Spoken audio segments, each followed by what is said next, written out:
Mae'n braf bod nôl yn yr adran arddwriaeth. Mae'r babell yma, so ni'n gallu treulio drwy'r dydd efo yma. Wel, Alan Evans, Cyffordd Llandudno, dyma'ch byd chi yn un o'r stiwardiaid yma. Ac wedi bod yn beirniadu'r gystadleuaeth yma i blant. Mae hon yn gystadleuaeth sy'n mynd ysgrifennu 6 mlynedd bellach, ac yn gystadleuaeth sy'n agos iawn at eich calon chi. Be, nes i sefydlu, o'n i'n pwyso ar y sioe pryd hynny bod adran y plant yn bwysig mewn ffordd.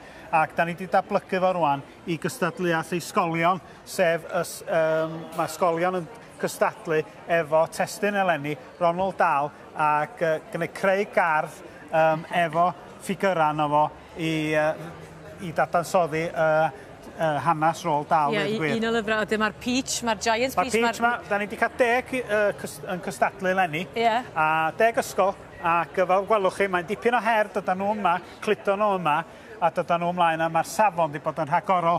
O'na 2 o'na ni'n cystadlu, Rosemary Harris a fi'n bore ddoe, ac mi oedd hi'n dipyn o waith mynd drwyddyn nhw i feirniadu nhw, ddeud y gwir. Maen nhw'n gyd yn heiddi gwobr cyntaf, ond wrth gwrs mae rhaid i rwy'n fynd ar y brig. A dyma ni ta, yn gydradd drydyddiau, ysgol Llanbister yn fyny, mae'r siocled yn amlwg, a ffatri siocled. Wel, o'n i wrth y modd, o'n i'n meddwl, sy'n ni'n medru tastio hynny, ond wnaethon ni ddim, wrth gwrs. Ond fel gwelwch chi, pan da ni'n beirniadu, da ni'n chwilio am inputs neu faint o mewnbwn mae'r plant wedi rhoi i fewn i'r gwaith.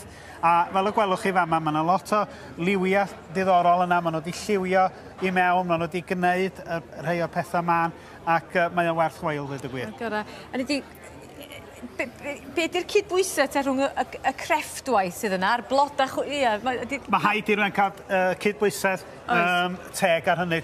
Dim bod un yn cymryd dros gyn y llall mewn ffordd. So ti'n isio gormod o ffigurau yna i dynnu ffwrdd. Achos mae eisiau naws y planhigion. Ydyn nhw wedi tyfu'r planhigion ac yn y blaen. A be fath o planhigion a lliwiau maen nhw wedi defnyddio. Mae Ysgol y Bont Faen fel arfer, maen nhw'n gwneud yn dda iawn. Dydyn nhw, mae ffantastig Mr Fox o fanna. Does am gwobr iddyn nhw eleni, nag oes? Na, maen nhw, gyda nhw drydydd yn gydradd. Cydradd drydydd oedden nhw? Cydradd drydydd oedden nhw, ia. Ie, beth ydych chi'n licio am hwnna'n arbennig te? A lliw eto, un lliw, ac hefyd y bigonias y fama yn dod drosodd. Maen nhw wedi gorchuddio y ferfa, da chi'n mynd gweld y ferfa, a mae'r llwynog yna, ac mae o'n codi fyny hefyd, so mae hynna'n beth da ddeud y gwir hefyd.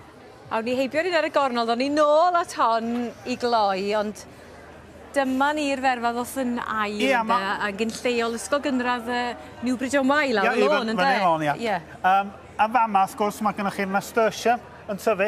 Mae'r pys per, wrth gwrs, yn tyfu yn y ferfa. Mae hynna'n dipyn o gamp i ddweud y gwir, sa chi? Oedden nhw'n gwybod mae chi oedd yn beirniadu, a gwybod bod chi fwy y pys per. Digon posib ni, ond eto, lot o waith di sgwennu ar y ferfa, lot o waith llaw, a beth da ni'n chwilio am ydy gwaith lle mae plant i gweithio fel tîm efo'i gilydd, ddweud y gwir. O'r ferchog. Rwan ta, dyma ni. Dyma hi o hon ar y brig. Ynde? The big friendly giant yn fan hyn. Waw. A mae'n fama, wrth gwrs, mae gennych chi'r planhigion, mae gennych chi bethau fama dangos hanes y stori, mae gennych chi ffigurau'r cawriau ar y top hefyd. A hefyd, beth dwi'n licio am hon ydy, mae yna sgwennu bach fel gwelwch chi ar y top yn fama. Every dream is having a special label on the back bottle of BFG said.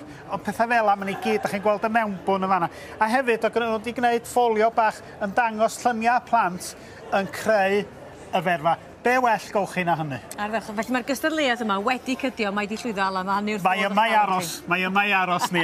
Yma o hyd, Ysgol Dol Afon, llongyfarchiadau mawr iddyn nhw. Ac un cwestiwn am y tywydd ma'r gwres yma, yn ffeithio dipyn ar y blodau? Dipyn o gystadleuaeth i ni, dipyn o her, ond mae wedi bod yn dymor fel la. Lot o wotro. Ia, cadw dŵr i lawr. Ardderchog, diolch yn fawr iawn. Diolch ni. A llongyfarchiadau mawr iddyn nhw gyd, ynddo? Ia, bob un o'n nhw. A bob berfa. Ia.